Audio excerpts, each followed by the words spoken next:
जन्नत और जहन्नुम पर ईमान लाना। हज़रत हंज़ला रज़ी अल्लाह ताला अन्हु हुज़ूर सल्लल्लाहु अलैहि वसल्लम के कातबों में से थे।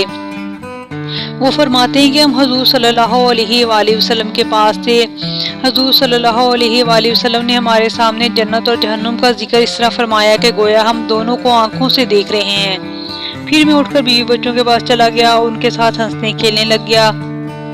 फिर मुझे वो हालत याद आई जो हुज़ूर सल्लल्लाहु अलैहि वसल्लम के सामने हमारी थी कि हम दुनिया भूले हुए थे और जन्नत और जहन्नुम आंखों के सामने थी। ये सोचकर मैं बाहर निकला तो हज़रत अबू बकर रज़ी अल्लाह ताला अन्हु मुझे मिले। मैंने कहा, ए अबू बकर, मैं तो मुनाफिक हो गया। उन्होंने कहा, क्या बात हुई? मैंने कहा, हम लोग हुज़ूर सल्लल्लाहु अलैहि वसल्लम के पास होते हैं। हुज़ूर सल्लल्लाहु अलैहि वसल्लम हमारे सामने जन्नत और जहन्नुम का जिक्र इस तरह फरमाते हैं कि गोया हम दोनों को आंखों से देख रहे हैं।